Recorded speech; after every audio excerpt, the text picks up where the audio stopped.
this has been fascinating me all day. Barcelona pushing back against Ousmane Dembele. Are they smart or are they cutting their nose off to spite their face? Well, look, they've just basically said to Ousmane Dembele, we spent 135 million euros signing you in 2017. You've only played for us something like 87 times because of injuries and loss of form. And we think you want to leave on a free transfer in the summer. And we're not going to let that happen. We've offered you a new contract. The new contract, it has to be said, involves him taking a pay cut.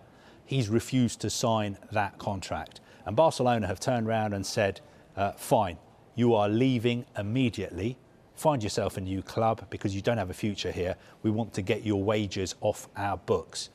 And what Ousmane Dembele is saying is, I'm a Barcelona player. I've got a contract till the summer. I'm not going anywhere. You can't push me out of this club. I'm still committed to Barcelona. And I think just in the past half an hour, he's put up a statement on social media and he says he still wants to play for Barcelona. He says, I have a contract. I'm not going to give up. And contract talks are ongoing.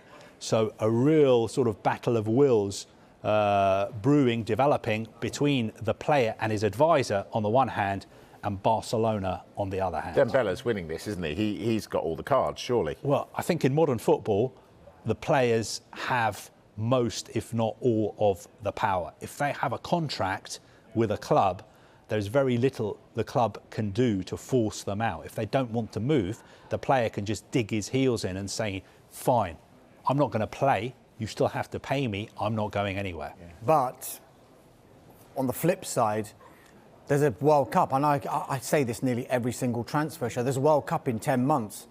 Ousmane Dembele wants to be in the French squad for that World Cup. How much damage is this going to do for his chances? Because if he doesn't play and he digs his heels in and stays at Barcelona without playing, he'll have a 2 or 3 month window before the World Cup begins at the start of next season to try and force his way into the plans of Didier Deschamps.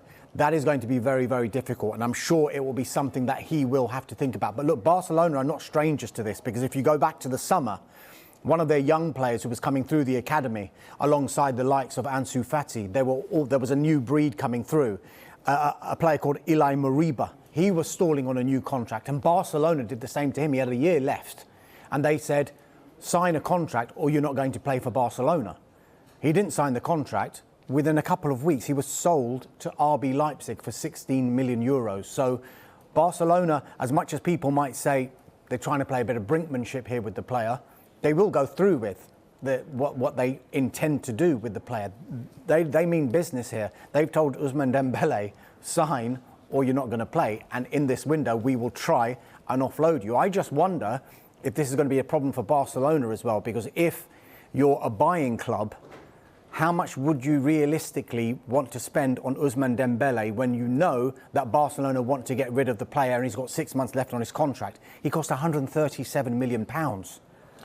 Just compare and contrast the way Barcelona are handling this with the way Manchester United are handling Paul Pogba.